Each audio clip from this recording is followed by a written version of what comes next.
Teorema limit. Jadi materi kali ini masih tentang limit, masih seri kuliah kalkulus tentang teorema limit.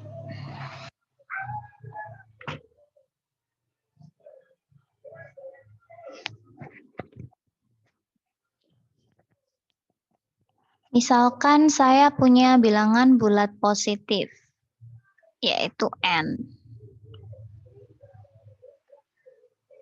Sebentar ya.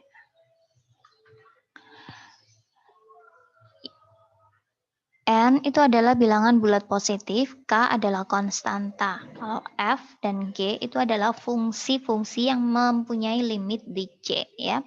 Jadi fungsi itu bisa digambarkan atau bisa ditulis dengan F atau dengan D. Dua-duanya artinya sama, gitu ya. Yang pertama adalah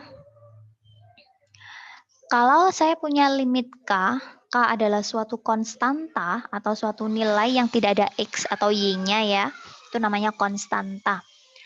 Kalau limit X ke C dengan konstanta, maka hasilnya adalah konstanta itu sendiri. Oke, contohnya nanti ya. Yang kedua, kalau saya punya limit X menuju C, di mana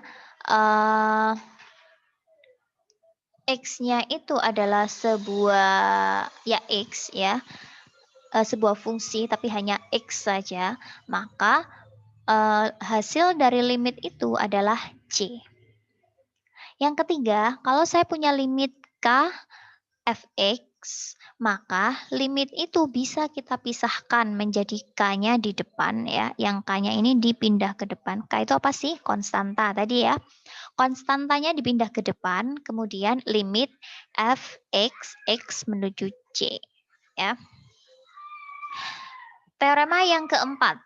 Kalau saya punya limit X menuju C, limit itu terdiri dari dua fungsi, yaitu fungsi fx dan fungsi gx, maka kita bisa memisahkannya menjadi dua limit, yaitu limit X menuju C, fx, dengan limit X menuju C, gx.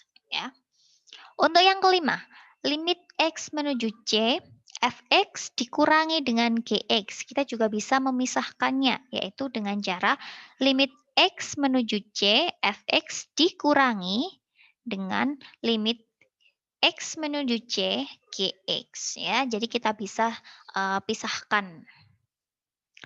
Yang selanjutnya, kalau saya punya perkalian limit. Limit X menuju C, fx dikali dengan gx. Jadi ini ada dua fungsi yang dikalikan, gitu maksudnya ya. Maka kita bisa misahkan menjadi dua limit juga, yaitu limit X menuju C fx dan yang kedua adalah limit X menuju C gx ya. Yang nomor 7. Kalau saya punya limit pembagian atau limit X menuju C fx per gx, maka ini juga bisa dipisahkan menjadi dua limit, yaitu limit fx, x menuju c, ada yang di bagian atasnya atau di bagian penyebutnya, ada yang pembilangnya, kemudian yang limit x menuju c, gx ada di bagian penyebutnya. Asalkan apa? Asalkan limit gx itu tidak boleh sama dengan 0 ya. Kenapa? Ingat kalau limit dibagi 0 hasilnya ya, hasil limit kalau dibagi 0 maka dia disebut dengan tak terdefinisi ya. Ingat karena limit itu tidak boleh tak terdefinisi, harus jelas terdefinisi, harus ada angkanya. Oke. Yang ke-8, limit X menuju C dengan apa itu namanya, persamaan fx kemudian dipangkatkan dengan n, maka bisa diuraikan dengan limit X menuju C fx kemudian dipangkatkan dengan n-nya. Yang nomor 9, limit X menuju C, akar dari fx, akar n ya, n itu kan bisa 2, bisa 3, dan seterusnya ya. Itu sama artinya dengan limit itu dicari dulu, kemudian dia diakar n-nya. Diakarkan dengan n ini. Asalkan apa? Asalkan limit fx harus lebih besar sama dengan 0 hasilnya ya. Dan n adalah bilangan genap ya. Sorry, berarti 2, 4 dan seterusnya ya. Oke, saya beri contoh satu persatu. Misalkan saya punya limit x menuju 3, 5x kuadrat. Maka penyelesaiannya, ingat teorema yang tadi ya, angka 5 di sini ini bisa disebut dengan konstanta. Nah, maka kita bisa mengeluarkan atau menggeser konstantanya. Caranya gimana?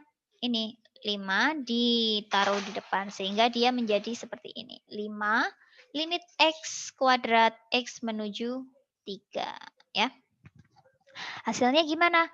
Nah, karena ini limit yang sederhana, ingat limit x itu kan sama dengan x itu sendiri ya. Nah, oke, ini ada kuadratnya ya, sorry. Nah, ini kuadratnya. Nah, kuadratnya kan ganti yang n tadi ya.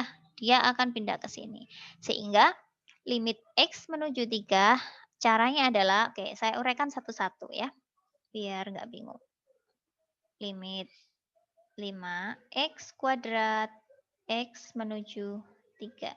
Artinya 5-nya taruh di depan, limit x kuadrat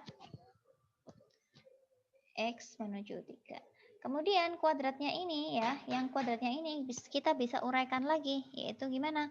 5 limit x menuju 3 x. Nah, kuadratnya ada di sini.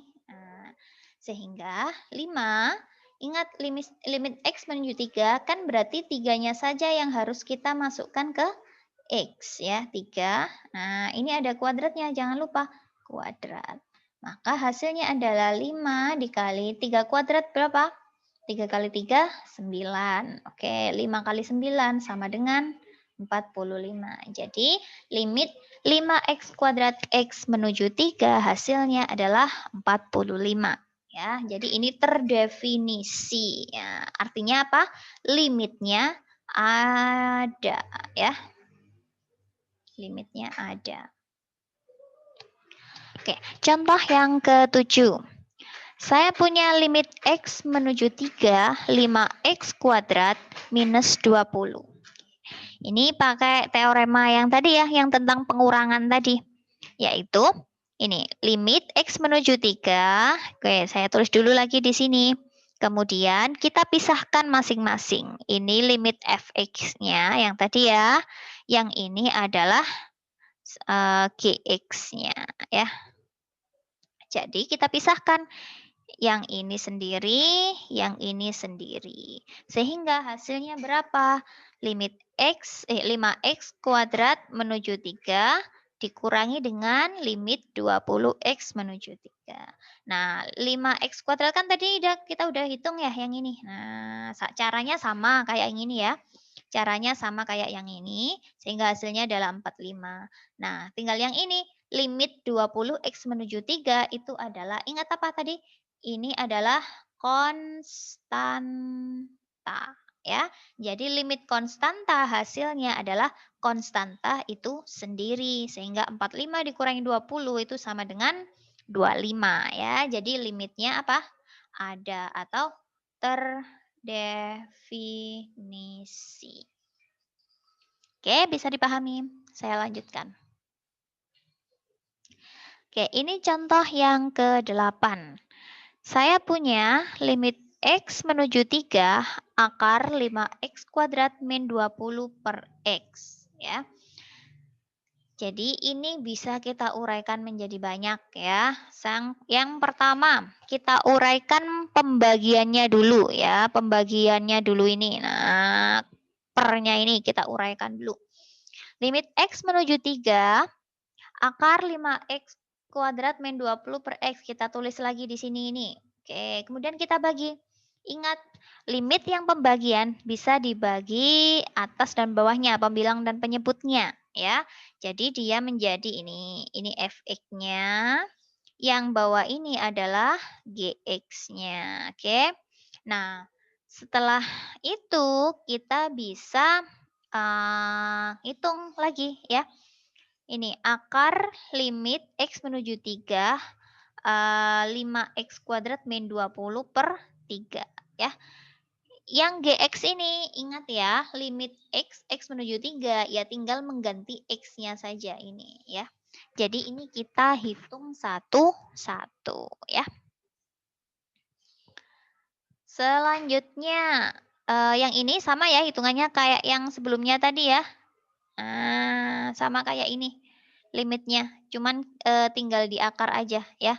Ini sama kayak ini caranya, cuman tinggal diakarkan saja. Kan hasilnya 25 ya tadi ya. Nah, 25 ini sama 25 ini karena ini ada akarnya ya. Bedanya tadi kan cuma ada akarnya dan tidak ada. Nah, karena ada akarnya berarti hasilnya tinggal diakar saja. Akar 25 dibagi dengan 3, yaitu akar 25 berapa? 5, 3 per 3 ya. Jadi hasilnya adalah 5 per 3 ya. Jadi ini tak tulis lagi caranya sama seperti slide sebelumnya ya. Nah, nanti bisa dicoba sendiri yang belum ngerti ya. Oke. Jadi limitnya hasilnya 5 per 3. Artinya ada atau terdefinisi. Oke, saya lanjutkan ke slide selanjutnya.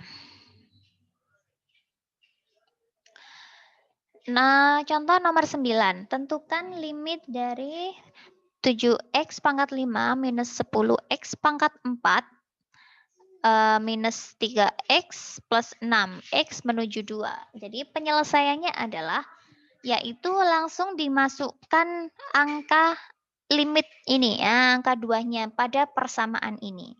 Ingat video yang minggu kemarin ya, langkah pertama untuk menentukan limit adalah masukkan X-nya terlebih dahulu. Jadi ini dimasukkan 7X, nah X-nya dimasukkan ya 2, ini juga X-nya ya. Ini juga X-nya. Nah, hasilnya adalah 44. Karena sudah ada hasilnya atau terdefinisi hasilnya ada, maka cukup sampai di sini. Tidak usah dicoba cara yang lain. Karena limitnya sudah diketahui atau sudah terdefinisi. Ya. Sekarang contoh yang ke-10. Contoh yang ke-10 ini mirip ya. Jadi, sebenarnya limit ini itu bisa dipisahkan. Nah, menjadi limit atas sama limit bawah ya. Jadi bisa dipisahkan gini, limit X menuju 2. Sebentar. Menuju 2, 7X ini kemudian diper dengan limit yang bawahnya ya. Tapi sekali lagi dicoba dulu X-nya dulu ya. Karena kalau semua X-nya dimasukkan ya, maka dia ternyata sudah ada hasilnya atau terdefinisi. Sehingga tidak perlu mencoba cara yang lain. Mulai dari pemfaktoran dan lain-lainnya tidak perlu dicoba gitu ya. Contoh yang nomor 11.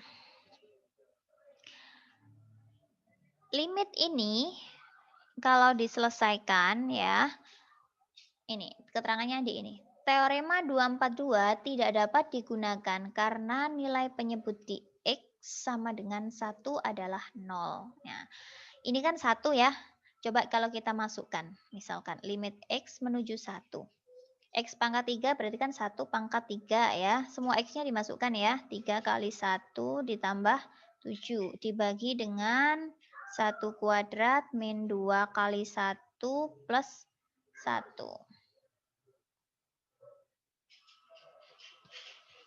Berarti ini 1 ditambah 3 ditambah 7. Yang bawah 1 kuadrat kan 1. Dikurangi 2 ditambah 1. Jadi ini 1 tambah 3 kan 4 ya. 4 ditambah 7. Berapa 4 tambah 7? 11 ya. 11. Kemudian ini 1 dikurangi 2 kan min 1. Min 1 tambah 1 kan 0. Nah, ingat kalau limit itu tidak boleh per 0 ya. Tidak boleh per 0. Kenapa? Karena tadi hasilnya akan tidak terdefinisi. Nah, maka cara ini tidak bisa digunakan, kita harus pakai cara yang lain ya. Jadi ini teorema 241 bagian 7 juga tidak dapat digunakan karena limit penyebutnya 0 ya. Tetapi karena limit pembilang 11 maka X mendekati 1 terjadi pembagian bilangan yang dekat 11 dengan bilangan positif dekat 0. Hasilnya adalah sebuah bilangan positif yang besar dan dapat dibuat besar sekehendak kita dengan membiarkan X cukup dekat dengan 1. Hal ini dikatakan limitnya tidak ada. Ya. Nanti pakai cara apa? Nah, ada di bagian yang lain ya. Jadi ini hasilnya akan sangat besar. Ingat ya, tidak terdefinisi itu apa sih? Kalau sesuatu dibagi 0 itu kan hasilnya tidak terdefinisi. Maksudnya tidak terdefinisi itu apa? Ya, hasilnya 11 itu sangat besar itu ya, atau hampir mencapai tak hingga ya. Sesuatu yang dibagi 0 itu menjadi tak hingga. Oke. Selanjutnya yang ini. Ini ada dua limit ya. Ada satu limit, ada yang ini sama yang ini. Nah, ini harus dilakukan cara faktorisasi. Oke, kenapa sih kok pakai faktorisasi? Coba deh kita, kalau kita masukkan dulu kira-kira ketemu nggak ya nilainya? Coba X kuadrat. X menuju 2 ya, misalkan 2 kuadrat min 3 kali 2 dikurangi 10 per 2 kuadrat min 2 min 6. Plus ini ya, sorry. Oke, ini plus. Kita tanya, berarti ini langsung dimasukkan ya. 2 pangkat 2, 4, ditambah 3 kali 2, 6, dikurangi 10. Yang ini 2 kali 2 pangkat 2, 4, ditambah 2, dikurangi 6. 4 ditambah 6 itu kan 10 ya. 10 kurangi 10, 0. Kemudian yang bawah 4 ditambah 2, 6. 6 kurangi 6, 0. Nah, bentuk 0 per 0 ini juga tidak terdefinisi. Jadi kita tidak bisa menggunakan cara langsung dimasukkan angka X-nya. Sehingga kita perlu cara faktorisasi. Yaitu caranya gimana? Kita faktorkan persamaan yang atas. X menjadi X plus 2 kali X plus 5. X plus 2 ini X plus 3. Oke, buat kalian yang masih bingung faktorisasi, saya ajari satu persatu, pelan-pelan ya. Sekarang kita faktorkan dulu yang pertama, yang atas. X kuadrat plus 3X min 10. Kita faktorkan. Caranya adalah yang pertama, karena ini adalah X kuadrat, otomatis ini X ya. Tidak bisa ditawar-tawar kalau ini. Kalau depannya X kuadrat saja, ini tidak ada konstantanya ya, tidak ada konstantanya, maka ini otomatis X dan X. Kemudian kita cari dua angka. Yang dua angka itu kalau dijumlahkan sama dengan 10. Nah, kalau dijumlah itu sama dengan 10. Tetapi kalau dikalikan atau kalau dikurangkan itu jumlahnya adalah 3 ya. Nah, jadi kalau dia dikurang, nggak cuma dikurangkan ya, dikurang atau dikalikan. Nah, jadi ini butuh latihan ya, butuh skill ya. Jadi nggak bisa, kalau yang belum terbiasa harus nyoba bener ya emang ya. Jadi angka berapa yang sekiranya kalau dikalikan, sorry, ini kebalik ya, maaf ya. 10 ini kalau dikalikan, kalau dikurangkan atau dijumlahkan itu hasilnya harus sama dengan 3. Oke, sekali lagi tak ulang. Cari dua angka yang kalau dikalikan itu hasilnya adalah angka yang belakang, tetapi kalau dijumlahkan atau dikurangkan hasilnya sama dengan angka yang di tengah ini, gitu ya. Nah, kira-kira berapa? Yaitu 5 dan 2. 5 kali 2 ya itu kan 10. Kita tinggal cari plus minusnya saja ya. 5 kali 2 itu kan 10 ya. Ini kalau dikali. Nah, sekarang kita lihat persamaannya. Oh, ternyata persamaannya negatif. Berarti salah satunya harus negatif ya.